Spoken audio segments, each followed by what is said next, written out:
Okay,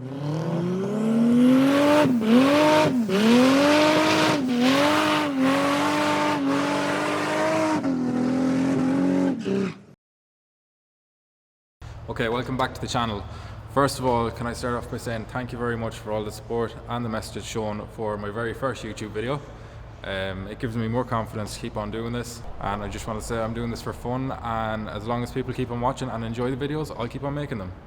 I know the video wasn't perfect, but I don't have a cameraman, and I suppose the more recording and the more editing that I do, the better they will get. Now, enough of that, back to the car. In the last video, we removed the body panels, we removed the engine, the subframe, we removed the suspension, and then we also uncovered some more rust issues. So yeah, we have quite a bit of work to do. Now, in this video, we're going to start stripping the engine apart. So let's just get to work. So the first thing that we're going to do with the engine is remove all of the wiring, the piping, we'll remove the auxiliaries, the air intake, and then we'll lift it up with the engine crane. We'll then remove the gearbox and attach it to the engine stand. After that, we'll be able to start working on the bare engine itself, and we'll start stripping that down. So let's get to work.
Okay, now that I have my B18C engine on the stand, before we continue to strip it down, why don't we take a minute to actually talk about what it is. So, it's a DOC, which means dual overhead cam. This means that there are two camshafts running parallel on the top of the cylinder head. Now, also on this Type R engine, we have VTEC. This stands for Valve Timing Electronically Controlled. So, what I'm going to do is take off this rocker cover, we'll take a closer look, and I will try my very best to explain it.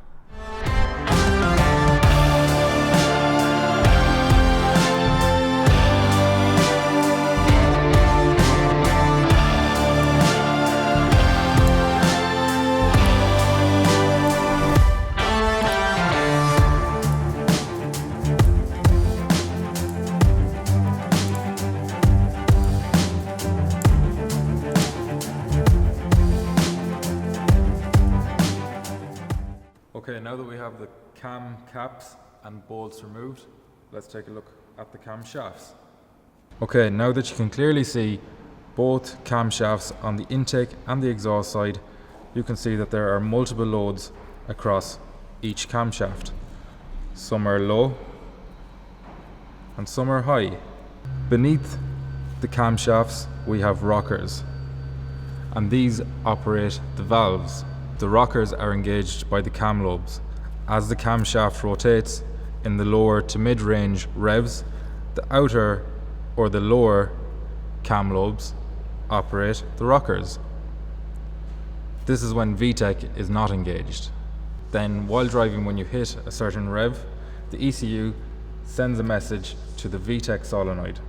The solenoid then uses hydraulics to push a pin which lifts the middle rocker. This is then hit by the higher lobe, which then opens up the valves even more. That then lets more air into the cylinder. So once we have more air in, we have more power, which then gives us that screaming VTEC sound that we all love. And again, that's just my quick description of how VTEC works. I have no problem being corrected if I'm wrong on anything. I'm not a mechanic. I am doing this for fun. I love stripping engines apart, stripping cars apart, rebuilding them, making them the way that I want them to look, trying to get them to drive the way I want them to drive, trying to get more power out of their engines, and just literally doing what I love to do. And the best thing about it, I get to share it all with you. So now let's crack on and take the rest of this engine apart, because we still need to get back to the car and start dealing with these rust repairs.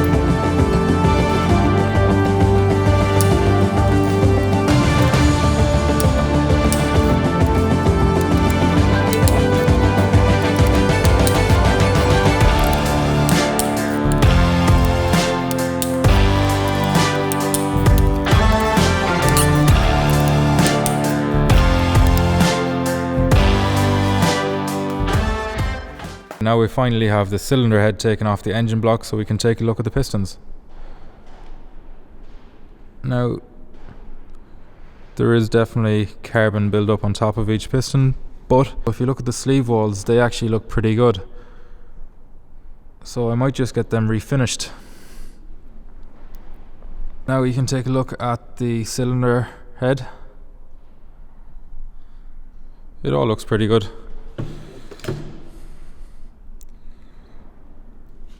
The springs are solid. Everything feels okay. Let's flip it over.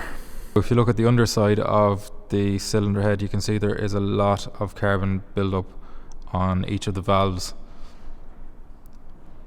So there is a bit of cleaning to do here, and we'll either replace all of these valves or try and clean them up. I might also be upgrading the camshafts. So if we do this, we will then be changing all of the springs and retainers in the cylinder head. Okay, now that we have the cylinder head off, the next thing that we're going to do is flip the engine block over, take off the sump, remove the crank, and then pull out the pistons. So let's do it.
Now, I finally have the engine completely torn apart.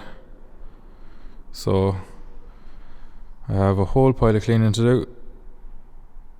And the engine block is going to go to the machine shop to get inspected. I'm going to get the crankshaft balanced and polished.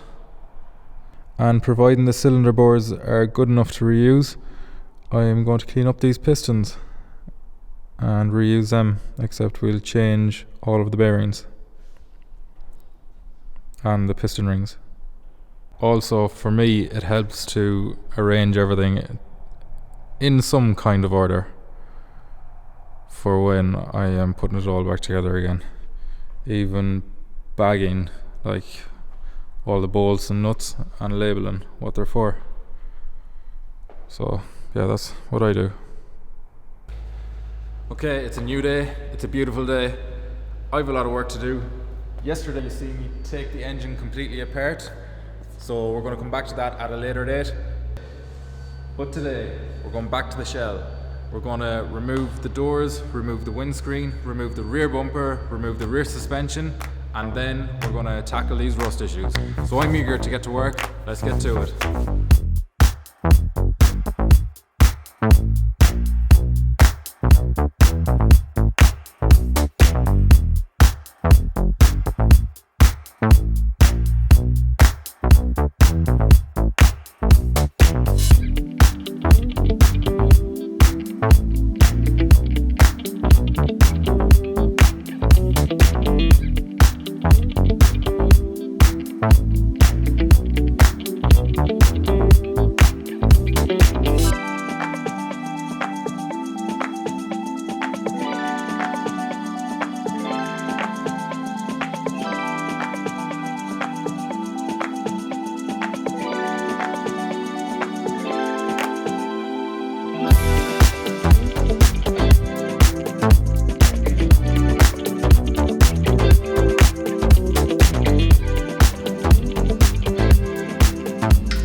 Okay, time for an update.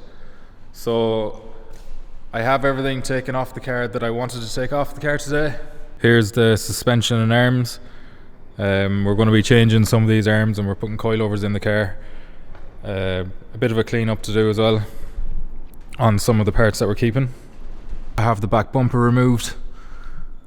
Again, I have to clean back all this paint where it's flaking. I did find another hole here, so we're going to have to patch this up. As you've seen, I took the windscreen out, so that actually wasn't as hard as I thought it was going to be. I also loosened the dash and pulled it back enough for me to be able to work on these. I don't know if I'm going to have to take it out completely, but we'll see yet. And I also took both of the front seats out. I'm going to put these away in storage to keep them protected, because I definitely don't want these getting ripped or damaged. So now we're on the next phase, which is going to be fixing these rust holes, a lot of sanding and prepping for paint. So my first step is going to be removing both of these panels on the driver's and the passenger side. I got this drill bit set that's meant to be for spot welds, so I'm looking forward to seeing if this actually works. So the first thing that I'm going to do is get my center punch and mark the center of each spot weld, and then we'll drill them out. So let's begin.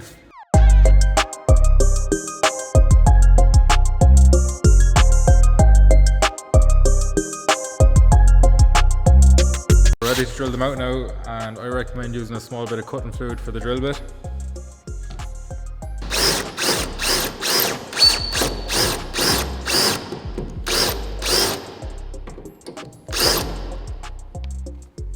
Perfect. Done. Only a lot more to go.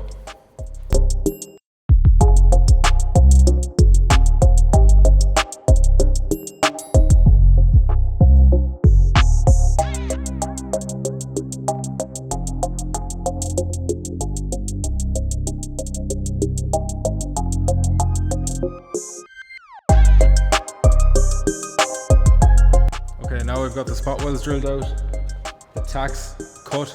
Now I'm going to use my separating chisel. As you can see, it's got a really narrow profile to separate all of this.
Okay, now that I have the outer panels cut away, we can actually see the extent of the rust.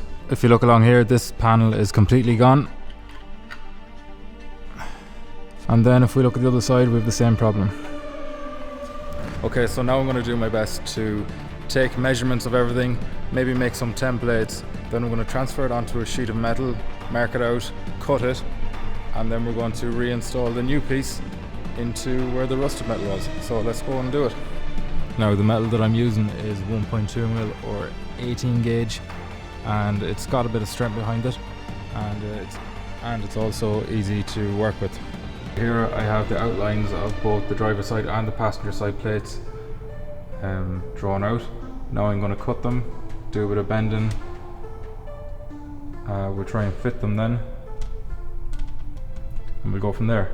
Okay, now you can see that I have the plates cut, folded and held in place with vice grips at the moment. My next thing is to drill out some holes for plug welding, and I'm going to MIG weld along these joints here. So that's that side. And then if you look this side, I have the same thing done. Again, we just need to weld it, drill holes and plug weld.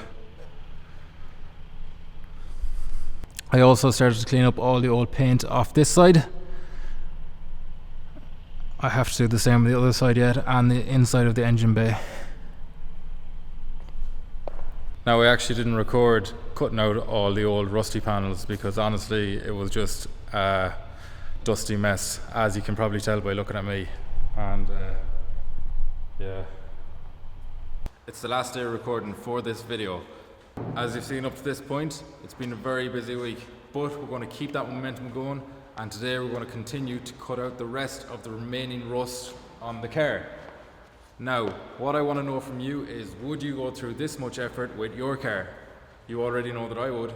Let me know in the comments. Okay, this car is going to rebuild itself. Let's get back to it.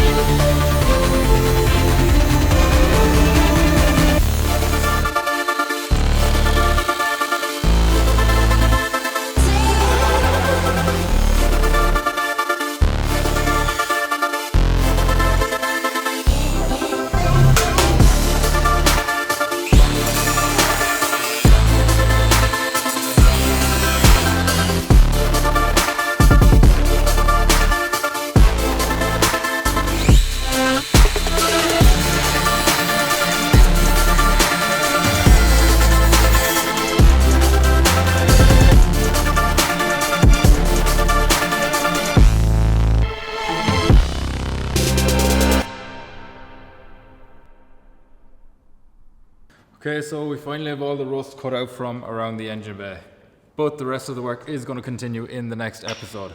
If you enjoyed this video, please hit that like button, hit that subscribe button, and we'll catch you in the next one. See ya.